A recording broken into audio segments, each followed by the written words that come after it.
दोस्तों, हम आपके सामने प्रेजेंट होने जा रहे हैं एक नए अपडेट के साथ में।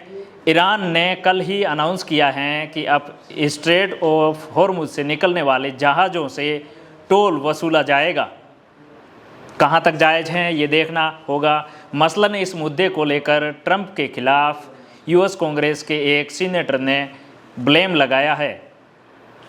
कहा है कि ईरान के द्वारा इम्पोज किया गया टोल फीस लगभग प्रतिदिन $2 बिलियन हम क्यों चुकाएं, और उस $, को ईरान अपनी वॉर को स्ट्रॉन्ग करने में इस्तेमाल में ला रहा है, ऐसा सीनेटर ने कहा। ट्रंप के पार्टी के प्रतिनिधियों को है, लेकिन ऐसा इसलिए भी ज़रूरी है कि प्रतिदिन $2 बिलियन के तौर पर वसूली फीस पर यूएस सीनेटर की आवाज़ का ट्रंप पर मुखर होना जायज़ भी है। वाकई देखा जाए तो वॉर मशीन में यूएस मजबूरी में कूद पड़ा था।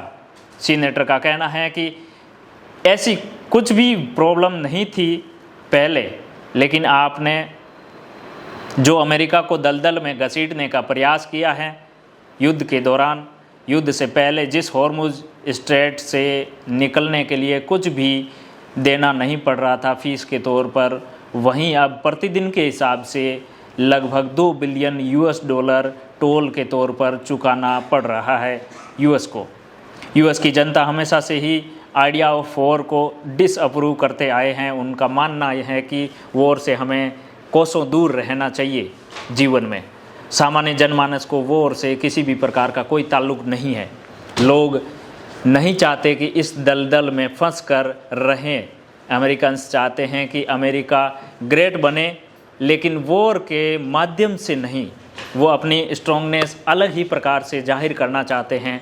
वॉर के माध्यम से थोड़ा सा भी इकोनॉमिक फॉल आउट होने लगता है तो उस स्थिति में अमेरिकन्स के हाथ पांव फूलने लग जाते हैं, क्योंकि रहे वो अमीर ख़ानदान के लोग। इस बीच ट्रंप का कहना है कि हमें किसी भी प्रकार से स्ट्रेट ऑफ हॉर्मुज की ज़रूरत नहीं है। यूएसए के पास में सऊदी अरब और रूस से भी 2 से 3 गुना तेल की आपूर्ति निर्बाध रूप से स्थित है, तो हमें स्ट्रेट ऑफ हॉर्मुज को खुलवाने की मशक्क़त करने की भी ज़रूरत नहीं है। और यदि नतांज, फोर्दो, इस्फहान जैसे स्थानों पर पेनिट्रेट बॉम्ब का इजराइल इस्तेमाल करता है, इस स्थिति में ये सब न्यूक्लियर साइट्स, न्यूक्लियर फैसिलिटीज़ वाले स्थानों से रेडिएशन लीक होने की अवस्था में सोचो ज़्यादा नुकसान होने की आशंका रहती है। बताई जाती है कि आशंका बहुत ज़्यादा रहती है कि न्यूक्लियर के जो मिसाइल्स फैसिलिटीज़ है वो लीक हो सकती है। पिछले 21 जून को इजरायली मिसाइल्स ने इन्हीं न्यूक्लियर साइट्स को निशाना बनाया था। ये तो भला हो कि वहाँ इतना अटैक होने की बावजूद भी रेडिएशन लीक नहीं हुई, क्योंकि ईरानियन एजेंसीज़ ने लगभग 100 से 200 मीटर गहरे गड्ढों में, टनल्स में साइट्स को निर्मित किया हुआ है, डेवलप किया हुआ है। इस स्थिति में कितना भी पेनिट्रेट्स बॉम्ब इस्तेमाल किया जाए, लेकिन वहाँ किसी भी प्रकार का नुकसान नहीं हुआ था। अगर उस दौरान एक भी न्यूक्लियर साइट्स पर अटैक या पेनिट्रेट कर जाता है, हो जाता है, उस अवस्था में न्यूक्लियर मटेरियल या फिर न्यूक्लियर फ्रेजाइल मटेरियल स्टोर पर रखा है, वहाँ तक मिसाइल्स पेनिट्रेट कर जाती हैं, तब उस अवस्था में ईरान में मंजर तबाही का हो जाता। इसी अटैक का बदले स्वरूप ईरान ने भी इजराइल पर हमला किया।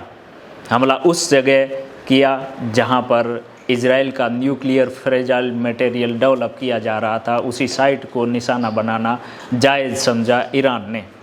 ऐसी स्थिति में जब टारगेट ही न्यूक्लियर साइट को किया जा रहा हो, तो उस स्थिति में, उस अवस्था में दुनिया के लिए खतरे की घंटी मानी जा सकती है। वैसा अमेरिका हमेशा से कहता आया है कि पाकिस्तान दुनिया के लिए खतरा है, क्योंकि उसका कोई पता नहीं है किसके हाथ में किसकी पावर है, और उसने न्यूक्लियर मटेरियल पहले से डेवलप कर रखे हैं। देखना यह है कि आज कौन कितना किसके लिए एक खतरे की घंटी बन सकता है। आपका क्या कहना है इस विषय को लेकर? मैं श्री राम आपके साथ में द खटक न्यूज़ चैनल के माध्यम से आप अपने विचार हमें साझा कर सकते हैं।